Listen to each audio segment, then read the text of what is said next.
silencieux et à l'écoute. Bonjour. Bonjour à toutes et à tous. Chers partenaires, distingués invités, Monsieur le ministre, merci d'être ici avec nous aujourd'hui pour lancer le plan directeur du théâtre.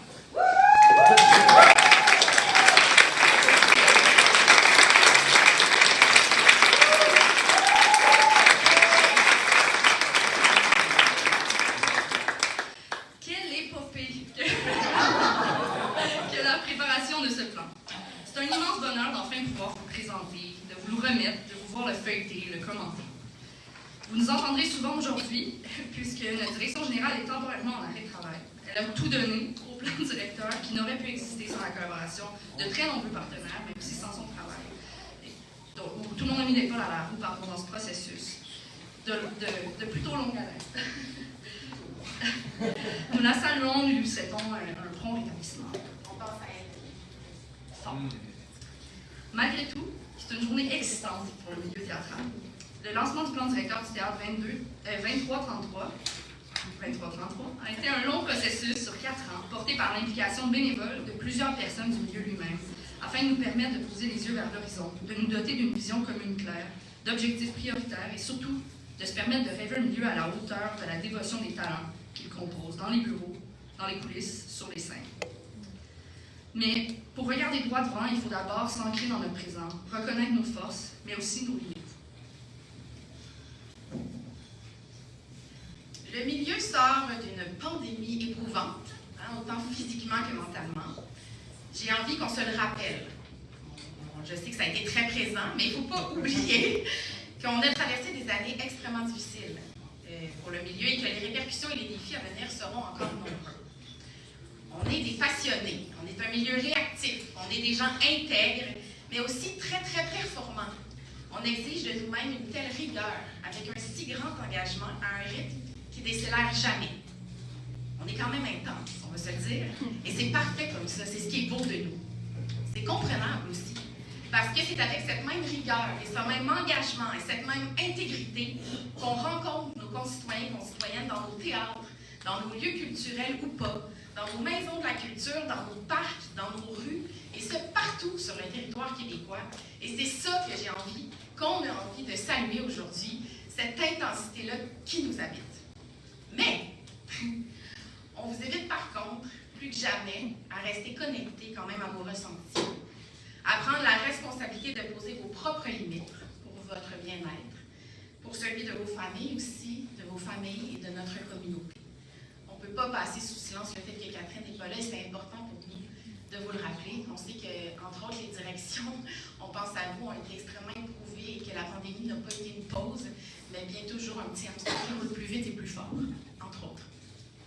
On va donc profiter, en fait, et donner l'exemple pour donner une première limite que le CQT vous demande, en vous rappelant que le plan directeur, vous allez l'entendre vraiment souvent aujourd'hui, c'est celui du milieu théâtral, de notre milieu, de nous. Mais il vous appartient de le faire avancer et de le faire évoluer. Bien sûr, le CQT a été un acteur important dans son déploiement et son suivi, il continuera de l'être, mais la responsabilité de notre rêve collectif des 10 prochaines années est partagée. C'est important pour nous de le nommer et que tout le monde le garde en tête.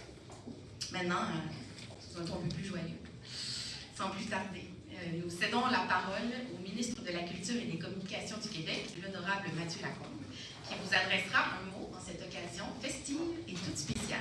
Merci.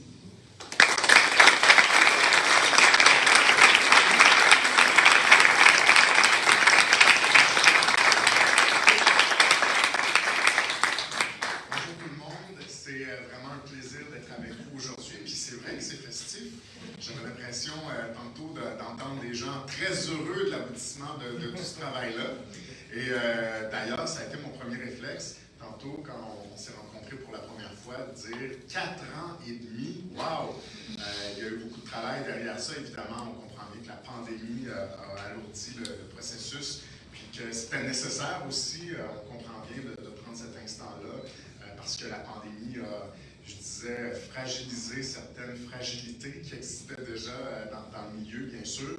Puis ça a transformé aussi peut-être certaines habitudes, certaines choses, donc je comprends bien qu'il fallait prendre le temps. Donc après 4 années et demie de travail, vous tous ensemble, je pense que de faire façon quasi assurée ce qu'il y a là-dedans, ben, sera très, très utile pour la suite des choses. Donc, j'ai sauté les salutations, mais je veux vous saluer tous et toutes.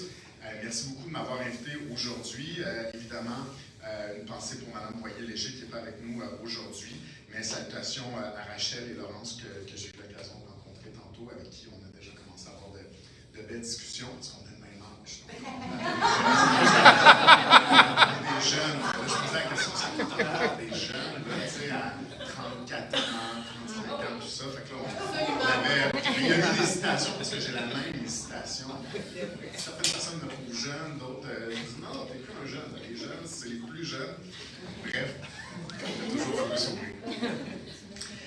Donc, j'ai accepté l'invitation aujourd'hui avec beaucoup d'enthousiasme, clairement, l'invitation du Conseil québécois du théâtre, parce que, je le disais, ce nouveau plan directeur, ben, c'est le fruit du travail, c'est le fruit de votre travail, c'est le fruit du travail des acteurs de l'industrie, de ce secteur culturel. Puis, quand on a un travail d'équipe de cette ampleur-là qui est effectué, je vais vous dire, comme ministre, c'est toujours rassurant. C'est rassurant parce que on sent qu'il y a une cohésion, on sent que les gens veulent aller dans la même direction et c'est beaucoup plus facile ensuite de vous accompagner puis de vous donner les outils que ça prend pour être capable d'atteindre les objectifs. Donc, très heureux d'être ici donc pour une de mes premières sorties aussi, parce que ça ne fait pas tellement longtemps non plus que j'ai été nommé ministre de la Culture et des Communications et ministre responsable de la jeunesse. Je vais y revenir tantôt. Mais donc, je trouve que c'est intéressant de commencer le mandat avec cette initiative-là, la présentation de cette initiative-là, parce qu'en ce moment même, on est au moment où on se pose des questions. Je suis au moment où je prends connaissance des dossiers, où je me pose des questions sur les priorités. Qu'est-ce qu'on va faire au cours des 4 prochaines années? Donc, je voudrais que stratégiquement, l'invitation que vous m'avez lancée arrive à point, puis la présentation du plan directeur aussi. Donc, je pense qu'il n'y a pas de hasard, il n'y a que des rendez-vous. Très honoré aussi de la confiance que le premier ministre m'a confiée, m'a témoigné en fait, en me confiant non seulement la culture et les communications, mais aussi la jeunesse. Et je vous dis ça parce que je pense qu'il y a des défis très importants d'intéresser davantage nos jeunes à ce qu'on fait en culture. Et d'ailleurs, je feuilletais ça déjà et je voyais qu'à la page 55, à l'item l'orientation C, vous avez augmenté l'intérêt des jeunes pour le théâtre. Donc, je pense que c'est une orientation qui est très, très importante parce que si on n'intéresse pas nos jeunes au théâtre, que ce soit à l'école, que ce soit en famille, à quel âge on va les intéresser? Moi, je pense que c'est pas à l'école secondaire, c'est pas quand ils sont des jeunes adultes qu'il faut les intéresser, c'est lorsqu'ils sont tout petits. Je parle de ça précisément, peut-être parce que je suis influencé, j'ai été ministre de la Famille pendant 4 ans, j'ai moi-même des enfants à la maison, 8 ans et 5 ans, avec qui je vais au théâtre déjà depuis plusieurs années, et à chaque fois qu'on va au théâtre, bien, ils ressortent là, avec des yeux grands comme ça. Puis, c'est pas la même chose que d'être sur une tablette. Hein? Si vous avez des enfants, là, vous allez, quand les enfants finissent d'être sur la tablette, ils sont de mauvaise humeur, ils sont sales, ils sont bougonneux, alors que quand ils sortent du théâtre, ils ont eu la même attention. Ils ressortent de là avec un grand sourire et avec des étoiles dans les yeux. Donc, je fais cette parenthèse-là parce que...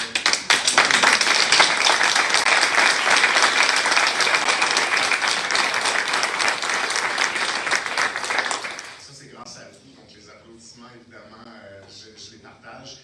Et bref, j'ai fait une parenthèse là-dessus parce que je pense que c'est quelque chose sur quoi on va travailler. Là, j'ai complètement sorti de mon texte. C'était si intéressant parce que vous avez, là, je vous ai juste parlé des jeunes, des enfants, mais les défis que vous avez sont tellement plus grands que ça, évidemment. Puis on le comprend bien, là. Donc, oui, il y a eu des défis qui sont liés à la pandémie, ça c'est sûr, qui ont, je disais, fragilisé des fragilités déjà existantes, mais justement, ces défis-là, parfois, existaient avant. Je comprends que les arts de la scène aussi, c'est probablement un des secteurs culturels, sinon le secteur culturel qui a été le plus touché par la pandémie aussi, qui a été le plus fragilisé. Et on comprend bien ça et on sera à vos côtés pour être capable de continuer de se relever parce qu'on a commencé quand même à se relever, mais on sait que les défis continuent d'être présents. On a été au rendez-vous par le biais du Conseil des arts et des lettres du Québec, le CALC, qui relève évidemment du ministère de la Culture et des Communications, qu'on finance. Et on va continuer d'appuyer le calque pour que le calque vous appuie parce que pour nous, la culture, c'est important. Puis la culture, je répète ça depuis bien avant d'être nommé ministre de la Culture et des Communications, mais la culture, c'est ce qui est le plus important parce que c'est ce que nous sommes comme nation, c'est ce qui nous donne notre couleur, c'est ce qui fait en sorte qu'on est québécois. Et ça, je pense que, au fond, il n'y a rien de plus important de ça. Et quand la culture se porte bien, je pense que tout le reste peut bien se porter. Donc, félicitations à tout le monde. J'espère ne rien avoir oublié parce que j'avais 6 pages de discours. Peut-être souligner le travail du conseil qui travaille depuis 40 ans. Ça, c'est plus vieux que nous autres. Qui travaille depuis 40 ans à faire que ce secteur-là soit toujours de plus en plus vivant et qui fasse briller non seulement notre culture, mais aussi les artisans qui font vivre cette culture-là au quotidien. Donc, félicitations, puis longue vie au conseil. Merci.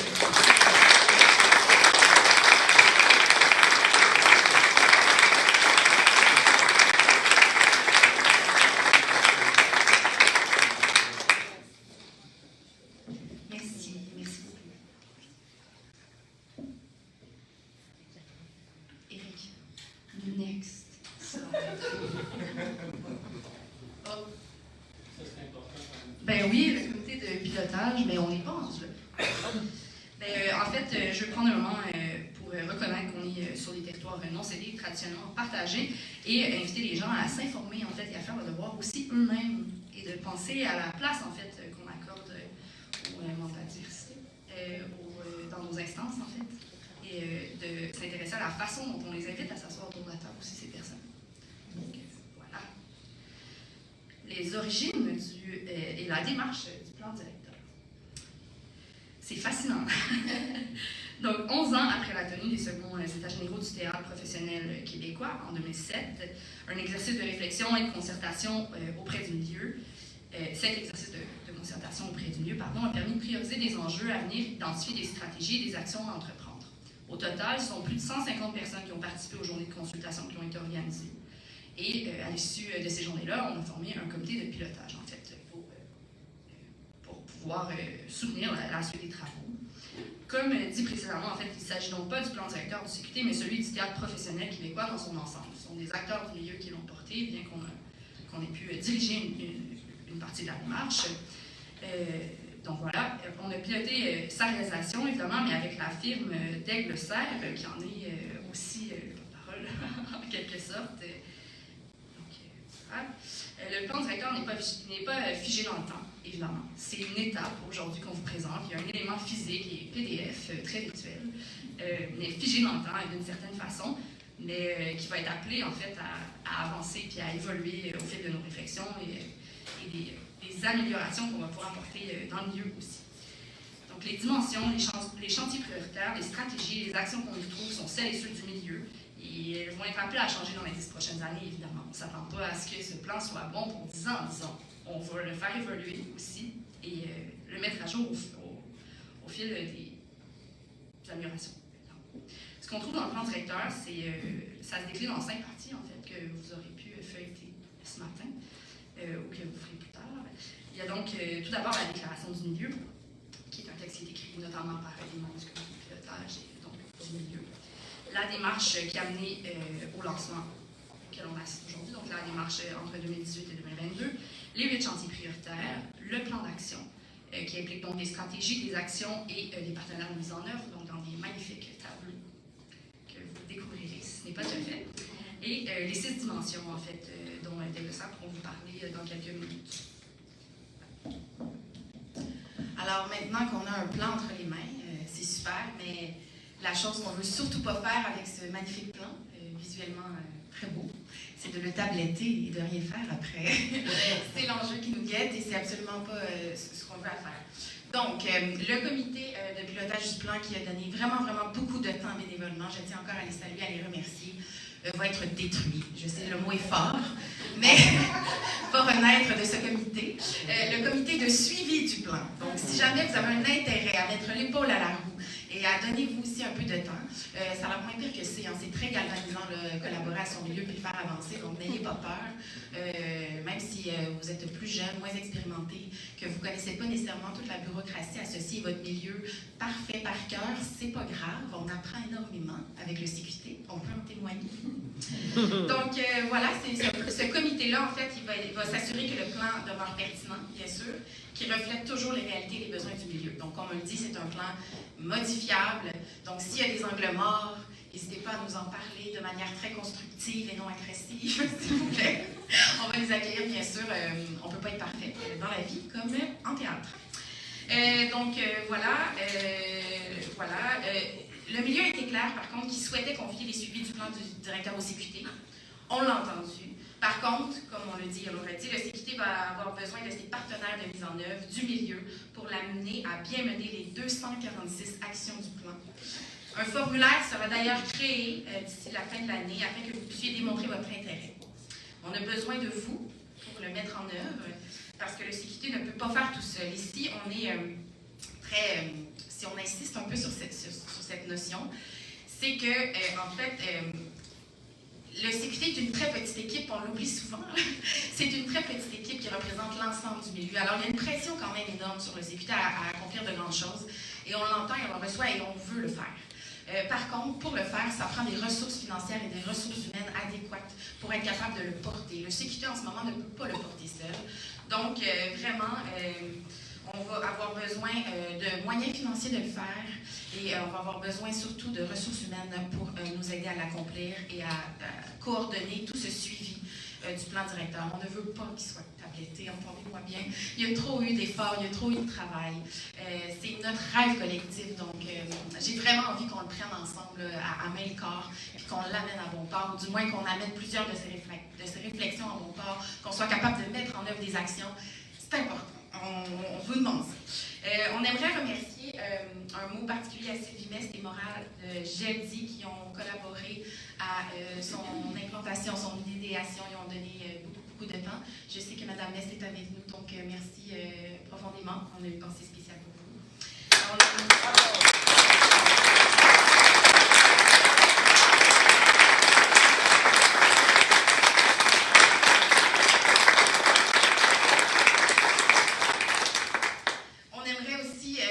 Le travail de notre fabuleuse équipe interne et je tiens à les nommer pour qu'on entende leur nom. Caroline Gignac, qui est présentement en congé maternité, remplacée par Éric Dussault, Magdalena Faye, Javier Garcia, Raphaëla, je suis tellement désolée, mais à chaque fois que je prononce ton nom de famille, je me sens vraiment incompétente. Sinis Calci, parce que c'est italien, puis je sais que c'est un enjeu en Italie. Bref. Tu me diras, OK, Thomas Bourget, Anne-Marie Lantier, Benoît Arcan, Charlotte Cloutier, c'est notre stagiaire qui a donné énormément de temps pour tout organiser, trouver la salle. Merci Charlotte infiniment pour ton travail. Steve Ruel, et finalement, merci à l'entièreté du précieux comité de pilotage. Je sais que vous êtes un grand nombre aujourd'hui, ce soir. Ben oui, Catherine, on pense à elle.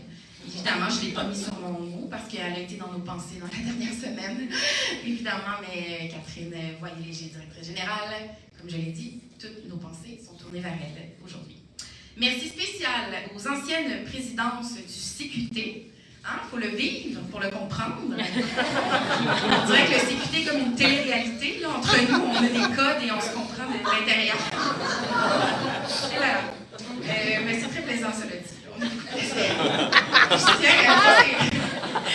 C'est un remerciement spontané, mais je tiens quand même à le dire. Je tiens à remercier Rachel. On a vécu 3 dernières journées assez intenses avec le départ de Catherine, on ne se mentira pas. Et j'ai découvert, en fait, je le savais déjà, là, mais je tiens à remercier ta présence, ton intelligence et ta sensibilité. Vraiment, je suis très touchée de faire un duo avec cette femme, ma foi, qui a un avenir fort grand. Non, mais c'est vrai, écoute, je l'aime. Bon, je peux te le dire.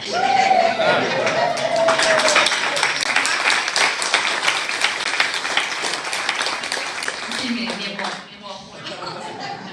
Toujours comme ça, on est d'un miroir, l'une et l'autre. J'aimerais maintenant donner la parole à Anne Trudel, ancienne coprésidente, présidente, toute seule, mon Dieu, Anne. Et Nadine Jean, je vous invite à venir nous rejoindre, les filles, pour la lecture de la Déclaration du milieu. Merci.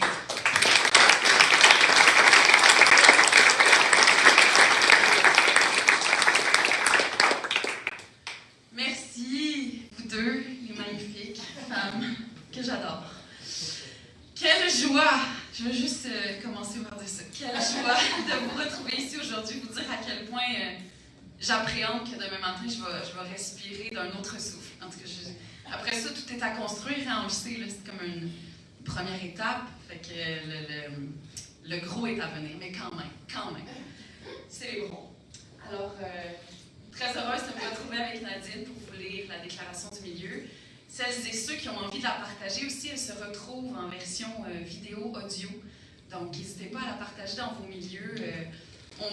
Une amie m'a dit qu'en l'entendant, elle avait envie de lire le plan directeur. Donc, partagez aux étudiants, à la relève, aux plus vieux qui ne sont pas là. Voilà, je vous invite vraiment à spreader cette déclaration qui s'écoute si bien. Alors, ma chère Nadine, on va se mettre comme à mi-chemin. On va porter ça jusqu'en entier. Ceci n'est pas une ligne d'arrivée.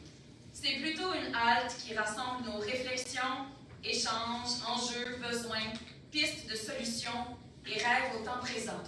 C'est un état des lieux de ce qui nous constitue. Notre société est en profonde transformation et il est essentiel que le théâtre québécois continue d'évoluer en corrélation avec elle, qu'il vibre et s'incarne partout où il se déploie. Notre art est indissociable des enjeux environnementaux et du défi de mieux refléter la démographie dans ses compagnies, ses organisations, ses activités et ses salles. Soyons francs, l'époque actuelle en est une de grands défis. Les clivages sociaux sont criants. La crise climatique est alarmante.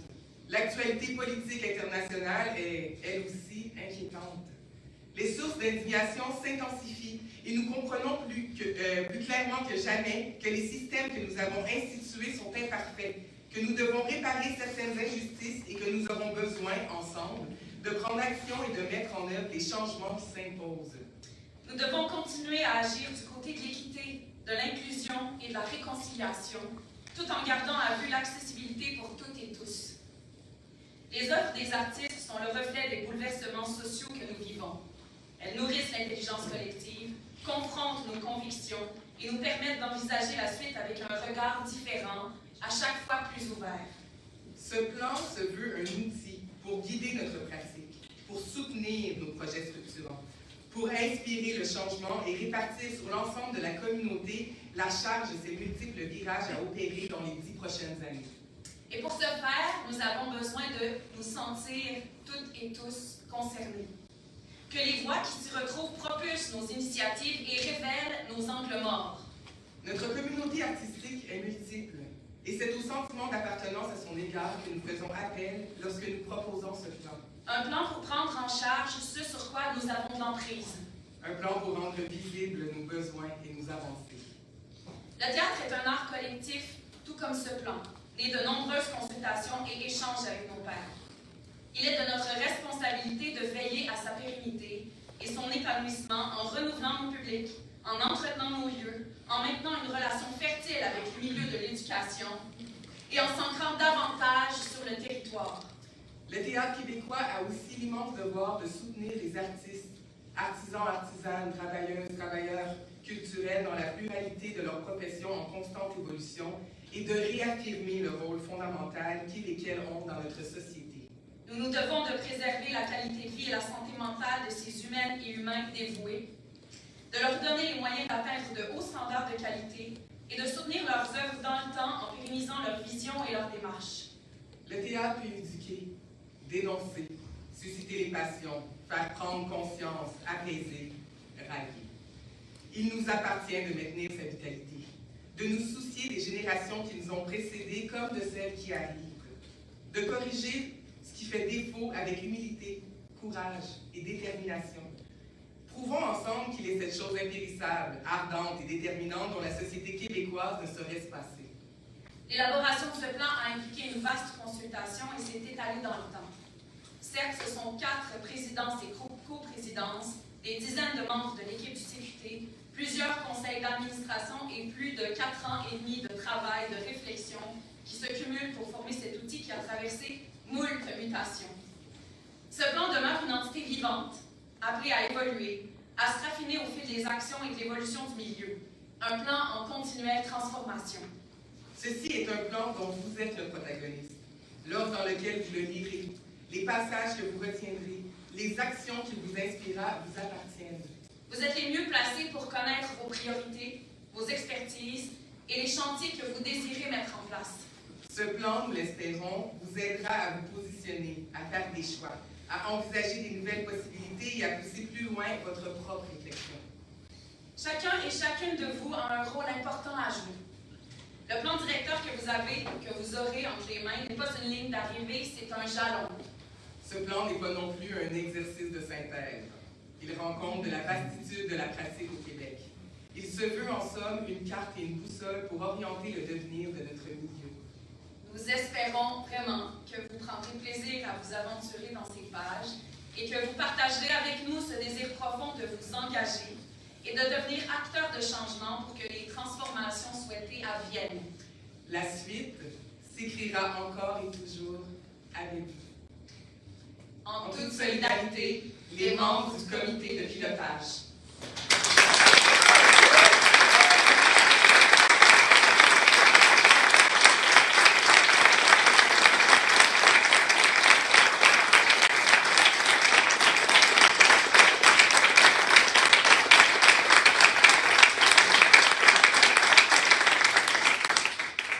Je ne l'ai pas dit tout à l'heure, mais merci, Monsieur le ministre, d'être avec nous. C'est vraiment un bonheur de vous rencontrer.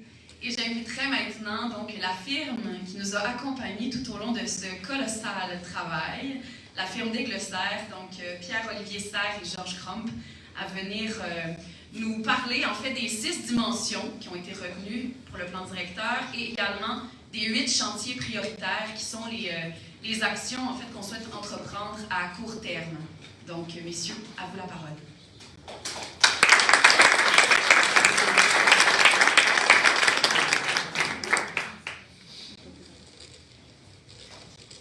Bonjour à vous. Moi, c'est Pierre-Olivier Serre, lui, c'est Georges Crump. On est parmi les rares à être là depuis le début. 4 ans et demi, c'est le principal mérite. Je sais que la première rencontre avec Sylvie, elle nous avait demandé combien de temps ça prenait de faire un plan directeur. J'avais répondu au moins 18 mois. Bon, ça allait prendre 2 ans et demi, mais 4 ans et demi, c'est vraiment un peu tard. Donc, un peu vous présenter ce document. Vous n'êtes pas très nombreux à l'avoir papier entre les mains, mais vous expliquer un petit peu comment ça fonctionne, comment vous pourrez vous retrouver avec le document électronique et trouver votre place. Parce que ce document, il n'est pas exhaustif, mais il est très complet. Donc, pour s'orienter, d'abord, peut-être la table des matières. Donc, vous allez retrouver bien sûr la déclaration du milieu, des messages, une vision qui vous donnera quand même l'orientation générale du plan, suivi d'un plan d'action qui est structuré selon certaines dimensions. Donc, quand on parle du plan d'action, les dimensions, c'est la dimension artistique, la dimension des organisations, la dimension des publics, la dimension des territoires, la dimension des personnes et la dimension de l'écosystème.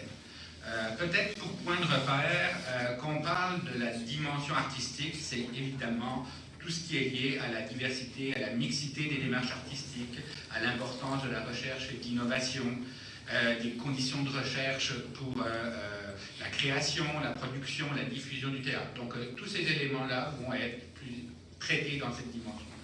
Au niveau des organisations, c'est toute la diversité des modèles organisationnels, l'accès aux ressources requises pour réaliser les missions de ces organisations-là. On sait quand même que le secteur théâtral est un des plus riches, un des plus complexes, si on compare à d'autres secteurs artistiques. La dimension des publics, Monsieur le ministre en a parlé, c'est vraiment essentiel. C'est peut-être aussi un des plus grands défis. Donc le développement des publics, mais aussi toutes les approches pour rejoindre la diversité de ces publics-là. Les jeunes théâtres. La valorisation aussi du rôle du théâtre dans la société, c'est un acteur important à ce niveau-là. Au niveau de la dimension du territoire, on est là à Montréal, mais c'est le plan du théâtre et du théâtre au Québec sur tout son territoire.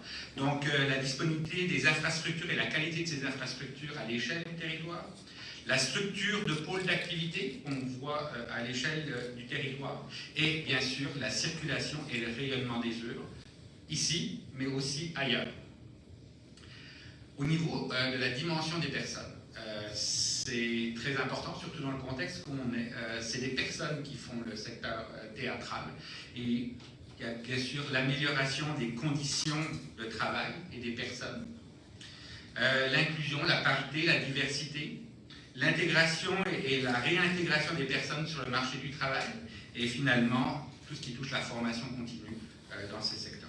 Et la dimension de l'écosystème, c'est un gros mot pour dire le lien qui fait que toutes ces composantes-là vivent et travaillent ensemble. Donc l'accès à la formation sur tout le territoire, la concertation et la mobilisation autour d'enjeux communs et la mise en œuvre du plan directeur, les questions d'éco-responsabilité, les questions numériques, l'accès au financement et la préservation et la valorisation du patrimoine et du patrimoine théâtral. Donc, avec ces 6 dimensions, vous pouvez déjà vous orienter dans les contenus du plan.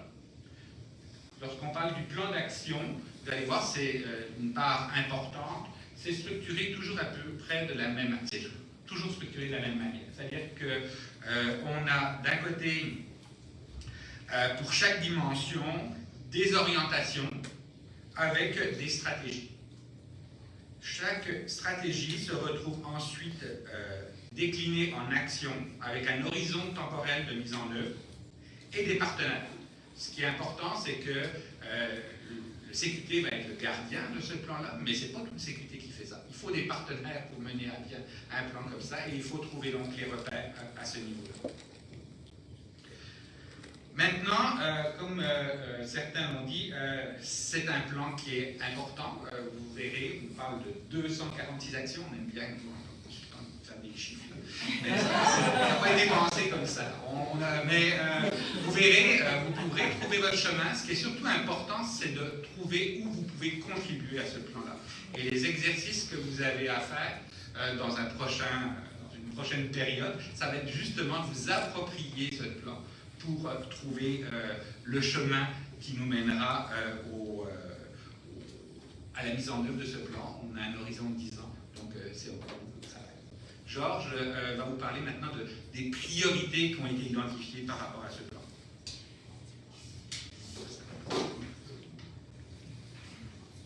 Oui, évidemment, 246, c'est comme si on s'était dit au départ, on va leur faire un plan de 250 actions pour les écœurer. Pas du tout. Ça finit comme ça. De toute façon, vous êtes divers et nombreux, donc c'est sûr. Donc, c'est un gros plan comme ça. La question, c'est un peu par où on commence. Parce que c'est sûr que c'est un plan sur 10 ans, c'est le long terme. Mais il faut commencer par quelque part. Donc, évidemment, naturellement, on dit il faut établir des priorités. Tu sais.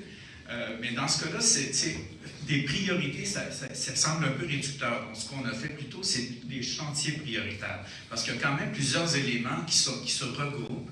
Donc, on a ficelé ensemble pour en arriver à découper 8 chantiers prioritaires. Parce que juste une chose, ça ne se peut pas, mais c'est vraiment des thèmes. Puis comme vous savez, tout est dans le tout, il faut absolument aller vers une approche plus thématique, donc des chantiers. Il y en a 8, donc vous allez voir, si vous ne voyez pas les mots que vous attendez dans la dénomination de ces chantiers-là, vous allez voir, il y en a beaucoup plus là-dedans, derrière les titres. Donc, on en a découpé 8. On voit qu'il y a conditions de travail et gestion de ressources humaines. Juste dans votre tête, enregistrez-le, ça signifie beaucoup de choses, puis vous avez raison. Donc, mais c'est un chantier prioritaire. Conditions de création et de production, évidemment, ça aussi, ça suppose beaucoup de choses. Équité, diversité, inclusion a aussi été ciblé comme prioritaire. Relève, n'est-ce pas? Ça résonne peut-être, on en a beaucoup parlé. Développement des publics, les jeunes publics, la circulation entre les territoires et éco-responsabilité, évidemment, un thème qui est très important en ce moment. Juste pour vous donner une idée, c'est vraiment des chantiers sous lesquels on a ficelé ou faufilé un paquet de sous-thèmes. Tu sais. Un exemple pour... on est allé trop vite, revenons au premier.